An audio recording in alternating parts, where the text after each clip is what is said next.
Hello दोस्तों, एक बार फिर से आप सभी का हमारे चैनल स्मार्ट लर्निंग पॉइंट में स्वागत है। जैसा कि आप लोग जानते हैं, जो स्टूडेंट पहले से हमारे सारे वीडियो को देखते हैं तो वो जानते हैं कि ये वीडियो हमारा आखिर किस सब्जेक्ट का है। तो जी हाँ, बिल्कुल सही, ये इंटर क्लास फिजिक्स का है।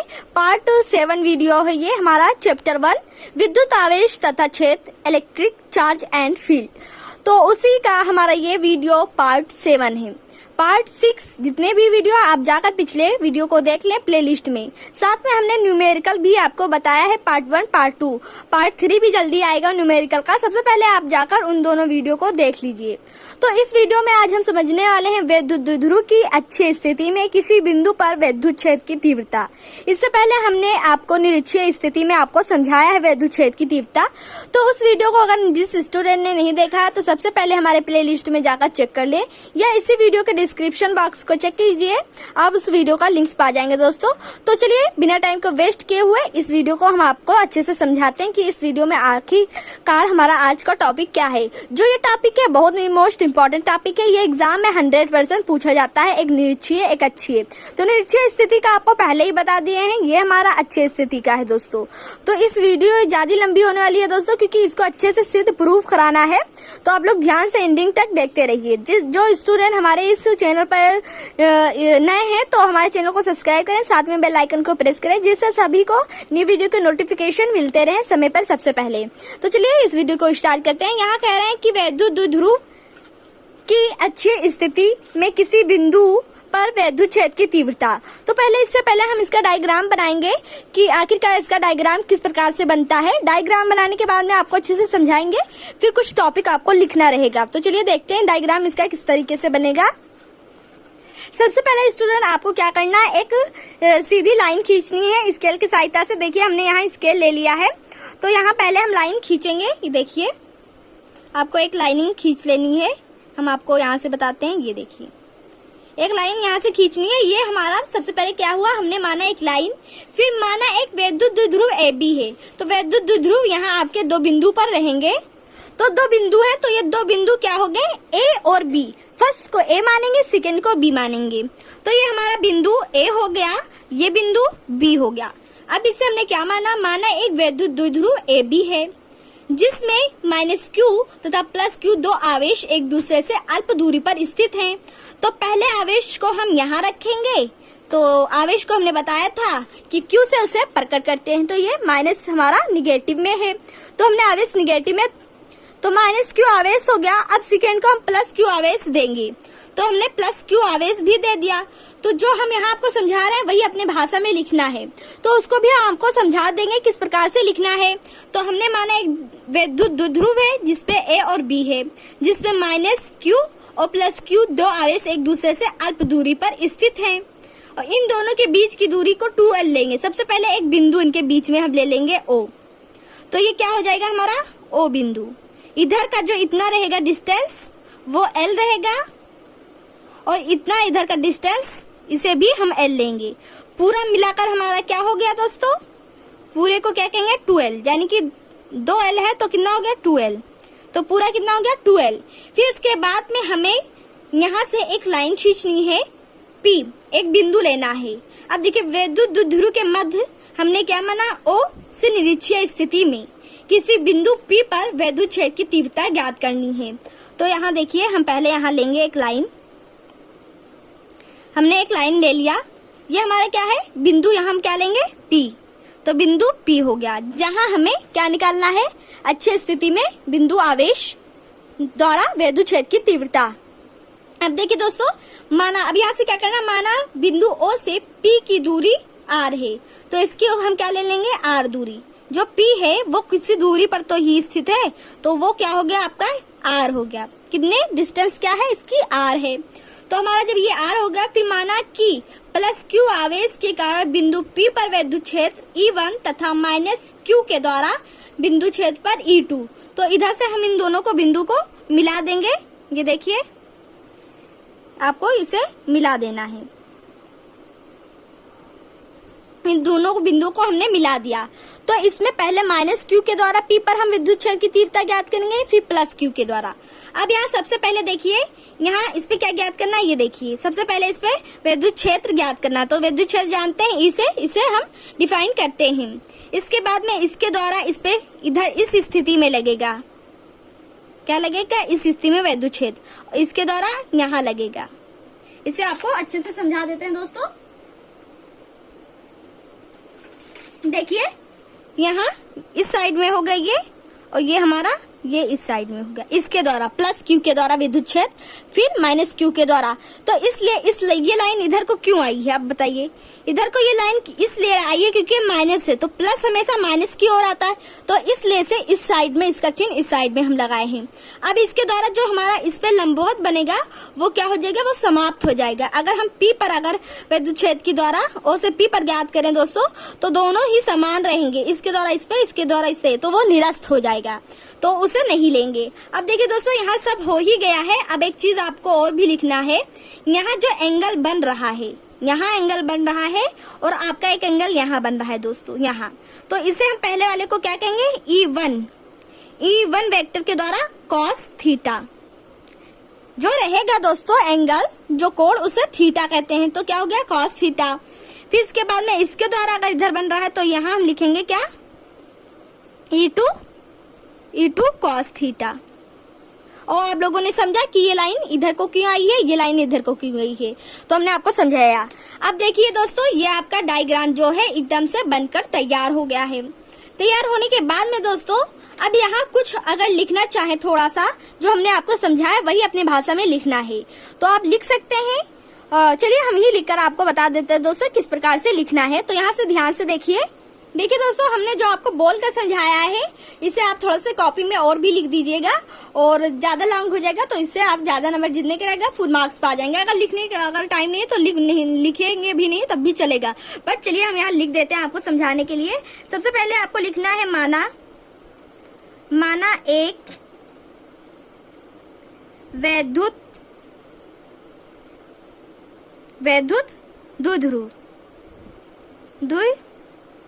द्विध्रुव AB है, क्या है, AB है। अब देखिए हमने बताया था एक विद्युत द्विध्रुव AB है। फिर इसके बाद में इसमें हमने क्या बताया, आवेश के बारे में। तो आप लिखेंगे जिसमें माइनस क्यू तथा प्लस क्यू दो क्या है, आवेश एक दूसरे से क्या है, एक दूसरे से अल्प मतलब थोड़ी दूरी पर, दूरी पर क्या है, स्थित है। आपको लिखना है स्थित है, दूरी पर स्थित है। बस दोस्तों, इसको रटने का काम ना करिए, जो जैसा आप इसमें काम करते हैं वही अपने भाषा में लिख देना रहता दोस्तों। तो यहाँ दूरी पर स्थित है लिखने के बाद में आप देखिए इनके बीच की दूरी को हमने LL, पूरी इनके बीच की दूरी को अगर देखा जाए तो 2L है। तो यही यहाँ भी यही चीज लिख देना है, इन दोनों के बीच की दूरी, क्या, बीच की दूरी हमने क्या माना है, 2L। तो 2L है। डायग्राम आप देख सकते हैं, इन दोनों के बीच की दूरी क्या है, 2L है। फिर इसके बाद में आप इसमें जो हमने काम किया है, विद्युत द्विध्रुव के मध्य इन दोनों बिंदुओं के बीच में हमने O माना। अब यही चीज यहाँ लिख देंगे, यहाँ क्या लिखेंगे, द्विध्रुव के मध्य क्या मानेंगे, बिंदु O। देखिए हमने यहाँ बिंदु O माना है। से निरपेक्ष मतलब इसके अपोजिट, निरक्षीय मतलब देखिए निरक्षीय क्या, स्थिति में क्या हुआ है, किसी बिंदु P पर विद्युत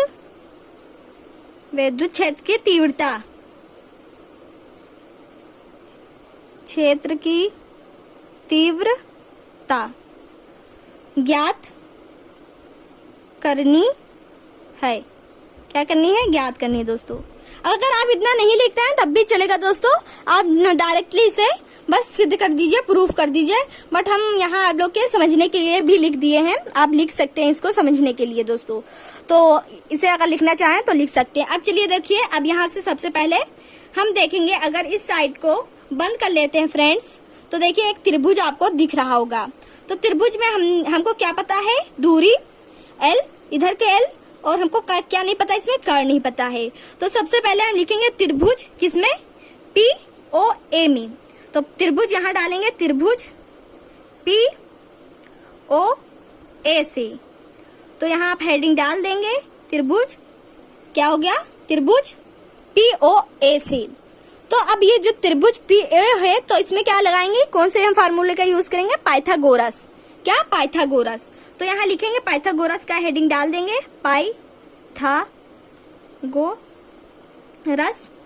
पाइथागोरस प्रमेय का जो है दोस्तों, ये आप लोग छोटी क्लास से ही पढ़ते आए होंगे, आप लोग जानते होंगे पाइथागोरस प्रमेय आखिर हमारा है क्या। तो यहाँ अब क्या करना है? पाइथागोरस का आप लोग जानते हैं, पहला होता है कर्ण स्क्वायर इक्वल लंब स्क्वायर। क्या होगा? लंब स्क्वायर प्लस आधार का होल स्क्वायर। ये हो गया। अब देखिए, हमको देखना है इस त्रिभुज में, इस साइड वाले त्रिभुज में आखिर हमारा दिया क्या है।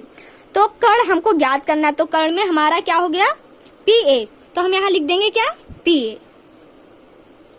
PA का होल स्क्वायर इक्वल लंब हमारा R। देखिए लंब जो है OP दिया है, तो सबसे पहले हम लिखेंगे PO का होल स्क्वायर।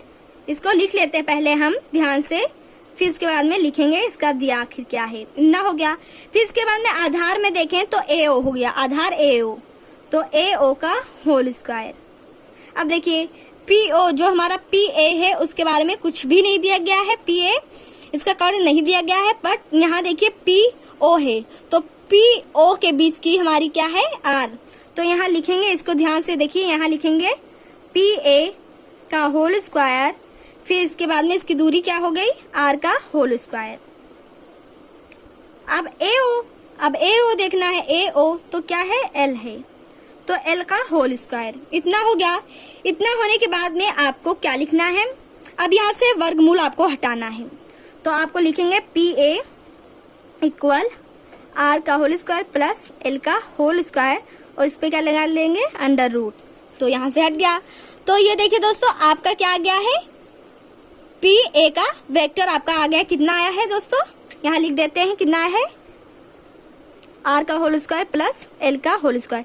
जितना इस साइड का आया है उतना इस साइड का भी कर आएगा, क्योंकि इसमें भी L पता है, R भी पता है, बस यहाँ कर ज्ञात करना था। इसमें भी आपने R L का यूज किया है, तो इतना ही आया है। तो इतना चाहे निकाल कर भी इस साइड का देख लीजिए, इतना ही कर आएगा दोस्तों। तो इसका भी इधर हम चलिए लिख देते हैं दोस्तों। कितना हो जाएगा? ये देखिए अंडर रूट R का होल स्क्वायर प्लस L का होल स्क्वायर। अब यहाँ लिख देंगे। अब इसके बाद में हम क्या ज्ञात करने वाले हैं? आप डालेंगे प्लस क्या? प्लस P के प्लस जो हमारा Q है, आवेश के कारण बिंदु P पर वैद्युत क्षेत्र की तीव्रता ज्ञात करनी है। तो चलिए यहाँ हेडिंग हम डाल देते हैं सबसे पहले। तो हेडिंग डलेगा यहाँ हमारा। तो दोस्तों यहाँ देखिए हमने क्या डाल दिया? प्लस P आवेश के कारण बिंदु P पर वैद्युत क्षेत्र की तीव्रता। तो वैद्युत क्षेत्र की तीव्रता का आप लोग फार्मूला जानते हैं दोस्तों, क्या होता है? पिछले वीडियो में लेक्चर में हमने आपको बताया है। इसका जो फार्मूला होता है वो देखिए, यहाँ ध्यान से देखिए, E1। पहले E1 होगा, क्योंकि हमने यहाँ इसके द्वारा एक हमारा E1 होगा, फिर दूसरा क्या होगा दोस्तों? E2 होगा, E2 होगा। तो सबसे पहले हम E1 निकालेंगे। तो यहाँ देखिए ध्यान से, हम यहाँ लिख दिए हैं फार्मूला E1। तो E1 जो हमारा विद्युत क्षेत्र की तीव्रता का फार्मूला होता है वो 1/4 पाई एप्सिलॉन नॉट K हो गया। क्या हमने आपको बताया कि के आखिरकार क्या है? K का लगाना हमने आपको पिछले लेक्चर में बताया। जो स्टूडेंट पिछले लेक्चर को देखे होंगे वो समझते होंगे, बट अगर नहीं समझ में आ रहा तो हम यहाँ थोड़ा सा आपको हिंट देते हैं। अगर किसी निर्वात या किसी माध्यम में रखा है तो इसलिए हम K लिखते हैं, और निर्वात के लिए K का मान 1 होता है, तो लास्ट में आपका K हट जाएगा। अब चलिए यहाँ आपको लिखना है इनटू Q अपॉन क्या होता है? R का होल स्क्वायर। तो R का होल स्क्वायर ना करते हुए यहाँ आप R जो हमारा यहाँ दिया है देखिए पी ए जो हमारे यहाँ दूरी आया है वो क्या है, आप देख सकते हैं r का होल स्क्वायर प्लस l का होल स्क्वायर। तो इतना आप लिख देंगे, ये देखिए इतना आपको लिख देना है। दूरी आपको पता है इतना, यहाँ से कितना दूरी है, इसका कितना दूरी है दोस्तों आप लोग देख सकते हैं। इसकी दूरी यहाँ दी गई है, हमने निकाला है पाइथागोरस प्रमेय से। तो इतना आपका हो गया दोस्तों। फिर इसके बाद में थोड़ा सा स्टेप और आपको बढ़ाना है। यहाँ देखिए E1 1/4 पाई एप्सिलॉन नॉट के और फिर के अपान। तो देखिए दोस्तों यहाँ हमने एक चीज क्या हम भूल गए थे, यहाँ दूरी जो होती है वो क्या होती है यहाँ आपको बताते हैं। इसका जो फार्मूला होता है वो होता है आपको 1/4 pi epsilon naught q upon R का होल स्क्वायर। तो आर तो मेरा इतना हो गया, फिर इसका होल स्क्वायर तो करना होगा दोस्तों, इसलिए यहाँ होल स्क्वायर लगाना पड़ा। तो इतना आपका हो गया। फिर इसके बाद में देखिए अगर आपका इतना अगर रूट देखिए, रूट का अगर आपका वर्ग रहेगा तो वो क्या हो जाएगा, हट जाता है। जैसे 3 रूट का अगर वर्ग है तो इसका 3 ही आएगा। तो उसी प्रकार से अगर इसका देखें तो इसका वर्ग है तो वर्ग से रूट हट जाएगा। तो कितना आएगा आपका R square plus L square, इतना आ गया दोस्तों, यहाँ देख सकते हैं। अब यही आप इसे छोड़ देंगे। फिर इसके बाद में आपका E1 निकल आया। फिर इसके बाद में आपको क्या ज्ञात करना है, आपको ज्ञात करना है E2। अब देखिए प्लस क्यू आवेश के द्वारा आपने ज्ञात किया P पर। फिर इसके बाद में सेकेंड स्टेप आपका है माइनस क्यू आवेश के द्वारा P पर। तो चलिए इसे भी हम ज्ञात कर लेते हैं E2। तो यहाँ आप हेडिंग यहाँ प्लस क्यू का डाल लेते हैं, वहाँ आप लोग माइनस क्यू आवेश के कारण बिंदु P पर वैद्युत क्षेत्र की तीव्रता ज्ञात करेंगे। उसमें भी फार्मूला इसी टाइप का एकदम सेम ही लगेगा। तो चलिए लगाते हैं। तो देखिए दोस्तों यहाँ माइनस क्यू आवेश के कारण बिंदु P पर वैद्युत क्षेत्र की तीव्रता ज्ञात करनी है, एकदम सेम। इसका जो आंसर है एकदम आएगा, बस E2 यहाँ हो जाएगा। तो चलिए देखते हैं किस प्रकार से आएगा। यहाँ आपको लिखना है E2 यानी कि वैद्युत क्षेत्र आप किसके द्वारा, माइनस क्यू के द्वारा ज्ञात कर रहे हैं। तो वैद्युत क्षेत्र क्या कहलाएगा, E2। तो वो फार्मूला वही होगा 1/4 पाई एप्सिलॉन नॉट के हो गया। फिर इसके बाद में इंटू क्यू अपान आर। देखिए आर का होल स्क्वायर होता है, तो आपका क्या दिया गया है यहाँ अंडर रूट आर का होल स्क्वायर प्लस एल का होल स्क्वायर। यहाँ देखिए इसका ब्रैकेट का पूरा लग जाएगा। लगने के बाद में हमने क्या बताया कि इसका जब अगर वर्ग रहता तो वर्ग से वर्ग कट जाता। तो इसका आंसर E2 का क्या आएगा दोस्तों, यहाँ देखिए फ्रेंड्स 1/4 पाई एप्सिलॉन नॉट के क्यू अपान आर का होल स्क्वायर प्लस एल का होल स्क्वायर। E1 E2 देखा जाए तो आपका निकल आया। अब आपको क्या ज्ञात करना है, परिणामी वैद्युत क्षेत्र की तीव्रता। आखिर E1 E2 का आखिर परिणाम क्या है। पहले हमने आपको निरीक्षीय स्थिति में इसी टाइप्स के बताया था दोस्तों। आपको इसमें कुछ खास नहीं करना रहता है, बस एकदम सेम वही आंसर रहता है। लास्ट में परिणामी वैद्युत क्षेत्र की तीव्रता में दोनों E1 E2 को ऐड कर देना रहता है। तो चलिए देखते हैं दोस्तों E1 E2 का फार्मूला आखिर क्या है परिणामी वैद्युत क्षेत्र की तीव्रता का। तो दोस्तों यहाँ आप डालेंगे परिणामी वैद्युत क्षेत्र की तीव्रता। देखिए परिणामी क्या हो गया, परिणामी वैद्युत क्षेत्र की तीव्रता, वैद्युत क्षेत्र की तीव्रता। तो वैद्युत क्षेत्र की तीव्रता का आप लोग फार्मूला जानते हैं, हमने आपको बताया था कि अगर पूरा परिणामी निकालना तो E और E1 cos थीटा, क्योंकि हमने वहां थीटा तो बन रहा था दोस्तों, तो E1 cos थीटा और E2 cos थीटा आपको लगाना है। ये आपका फार्मूला है। तो वैद्युत क्षेत्र की जो परिणामी है वो भी निकल आएगी। तो देखिए दोस्तों आप लोगों ने क्या देखा था, जो हमारा E1 के द्वारा जो आया था फार्मूला, वहां क्या आया था आप लोग को याद होगा, वही यहाँ रख देना है। तो आपका E1 के द्वारा क्या आया था 1/4 पाई एप्सिलॉन नॉट के क्यू अपान दूरी का क्या था आर स्क्वायर प्लस एल का होल स्क्वायर। फिर प्लस आप लगाएंगे, फिर लिखेंगे 1/4 पाई एप्सिलॉन नॉट के क्यू अपान आर का होल स्क्वायर प्लस एल का होल स्क्वायर। इतना आपको लिखना है। लिखने के बाद में दोस्तों इसमें आपका कॉमन क्या है, 1/4 पाई एप्सिलॉन नॉट के और आर, तो ये आपका कॉमन है। अब देखिए दोस्तों इसमें एक चीज हमने नहीं लिखा, आपका यहाँ होगा कॉस थीटा ऐड होगा, क्योंकि कॉस थीटा था तो इंटू कॉस थीटा। अब इसमें कॉमन 1/4 पाई एप्सिलॉन नॉट के क्यू है, तो इसमें हम इसे दोनों को कॉमन ले लेंगे, इसका और इसका। तो ये दोनों हमारा क्या निकल आएगा बाहर, तो इसे एक ही बार लिखेंगे। तो क्यू हो गया, क्या हो गया दोस्तों क्यू। तो जो दूरी भी इसमें है वो भी हमारी देखिए सेम ही है, तो दूरी का भी इसमें सेम ही होगा। तो R square plus L square. तो अंदर आपका क्या बचा थीटा प्लस कॉस थीटा।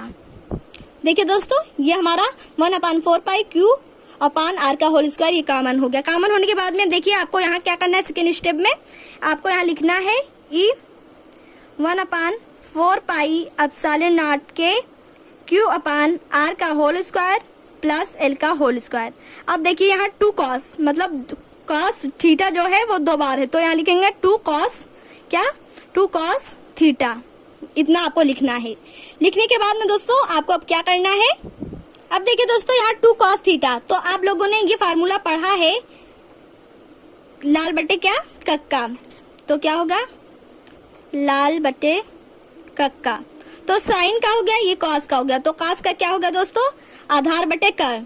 तो जो आधार बटे कर है, आप लोग उसमें डायग्राम में देखिए कि आधार क्या है और आपका कर क्या है। तो आधार अभी देखिए cos थीटा का आपका क्या निकल कर आएगा, आधार जो वहां दिया है दोस्तों वो L बटे और जो आपकी क्या है आधार बटे कर, तो कर क्या है वहां दोस्तों आपकी रूट आर का होल स्क्वायर प्लस एल का होल स्क्वायर। तो ये है, तो cos थीटा के स्थान पे हम यही लिख देंगे। डायग्राम यहाँ जाकर देखिए कि आधार और कर वहां क्या है आपका। तो देखिए दोस्तों, इतना आपको समझ में आ रहा हो, अगर कहीं नहीं समझ आ रहा तो फिर से एक बार उसे रिपीट करके देखिए। तो आप यही चीज यहाँ लिखेंगे 1/4 पाई एप्सिलॉन नॉट के, फिर यहाँ क्या लिखेंगे, अब देखिए दोस्तों 2 जो है इसमें हम ले आएंगे, 2 क्यू हो जाएगा आर का होल स्क्वायर प्लस एल का होल स्क्वायर। आपका जो क्यू cos थीटा का जो मान आपका है दोस्तों वो एल बटे क्या आया है रूट आर का होल स्क्वायर प्लस एल का होल स्क्वायर, इतना आया है आपका। आप लोग को हमने बताया कि cos थीटा का मान किस प्रकार से आया, आधार बटे कर। साइन का होता है लंब बटे कर और cos का होता है आधार बटे कर। तो आधार वहां जाकर देखिए एल है और कर आपका इतना दिया है, डायग्राम को आज जाकर चेक कीजिए। अब देखिए दोस्तों, इसमें आपको क्या करना है, आप लोगों ने वैद्युत द्विध्रुव आघूर्ण का फार्मूला हमने आपको बताया दोस्तों, जो होता है वैद्युत द्विध्रुव आघूर्ण बल का, तो आपको मैंने बताया है चूंकि P बराबर कितना होता है Q × 2L। तो अभी देखिए यही फार्मूला ये यूज होगा, इसे ध्यान से स्टेप यहाँ देखिए। तो आप लिखेंगे E इक्वल क्या होगा, E इक्वल, तो E equal 1/4 pi epsilon not के। अब देखिए 2Q जो है यहाँ आप क्या इसे लिख सकते हैं, अगर देखा जाए तो Q × 2L भी लिख सकते हैं, इसमें कोई फर्क नहीं आने वाला है दोस्तों। तो इसे लिखेंगे R का होल स्क्वायर प्लस L का होल स्क्वायर। अब यहाँ आपका क्या बचा, यहाँ L को उधर ले गए तो यहाँ 1 बचा ऊपर और नीचे आपका क्या बचेगा दोस्तों, क्या बचेगा आप देखिए R का होल स्क्वायर प्लस L का स्क्वायर। तो ये जो रूट है इसको हम किस में ले लेंगे, 1/2 में। जो रूट होती है वो 1/2 में होती है।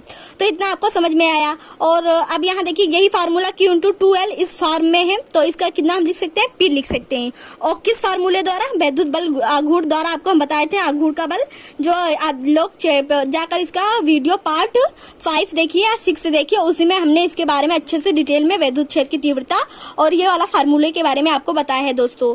तो इतना आपको समझ में आया होगा, जो स्टूडेंट नहीं देखें वो जाकर देख लीजिए। और हमने आपको बताया कि रूट हटेगा, तो अगर रूट अगर देखिए वर्ग तो नहीं लगा तो भी रूट हटाना है तो 1/2 लिख सकते हैं। अब देखिए Q × 2L के स्थान पे आप लोग क्या लिख सकते हैं, P। तो 1/4 पाई एप्सिलॉन नॉट के, अब Q × 2L है तो यहाँ P लिखेंगे, तो यहाँ हमारा क्या हो जाएगा P। तो R का होल स्क्वायर प्लस L का होल स्क्वायर, दोनों देखिए इतना है। फिर इसके बाद में दोस्तों अगर हम इसके ऊपर भी अगर देखें तो 1 लगा है, तो इसको अगर जोड़ते हैं तो क्या हो जाएगा 1 + 1/2, तो 2 × 2 और 2 और 1 कितना हो जाएगा 3/2। तो इतना हम कितना लिख सकते हैं यहाँ इसका, वह देखिए 1/2 और 1 का अगर हम इसमें प्लस जोड़ रहे हैं तो कितना आ रहा है मेरा 3/2। तो इसके ऊपर हम कितना लिख देंगे 3/2। तो इतना आपको समझ में आया 1/2 कैसे 3/2 हो गया है। इसका 1 और इसमें जो ये है इसको हमने जोड़ दिया तो कितना हो गया 3/2। तो अब देखिए इसमें से कैंसिल जब होगा तो ये यहाँ से यहाँ ये कैंसिल हो जाएगा। कैंसिल होने के बाद में दोस्तों ये अभी आपको एक स्टेप आपको लिखना है, जो यदि L है, जो हमारा L है दोस्तों, अगर हम उसे बहुत छोटा मान लेते हैं तो कितना आने वाला है, देखिए आप लिखेंगे यदि, यहाँ देखिए दोस्तों ध्यान से, यदि L का मान क्या R की अपेक्षा या अपेक्षा बहुत क्या है, बहुत कम है, क्या है, बहुत कम है। ये देखिए ध्यान से, यदि L का मान R की अपेक्षा बहुत कम है। आप लोग डायग्राम को ध्यान से देखिए कि आखिर क्यों कम है। देखिए दोस्तों, R जो L है ये इतना छोटा सा है, R देखिए बहुत बड़ा है, तो जो L है R की अपेक्षा बहुत छोटा है, इसलिए से हम 0 मान लेंगे L। इसलिए L का मान हमको 0 मानना पड़ेगा। तो यहाँ देखिए L बहुत छोटा है क्या, R से। तो दोस्तों हमने मान लिया, तो L का मान क्या हो जाएगा, 0। हम इसे 0 मान लेंगे। तो देखिए दोस्तों, अब देखिए जब हमारा यहाँ जब ये E देखिए इतना रहेगा, अब L के जगह पर अगर हम 0 रखेंगे, ये भी बताया कि हमने आखिर 0 क्यों माना, इसे हेडिंग में भी डाल दिया हमने।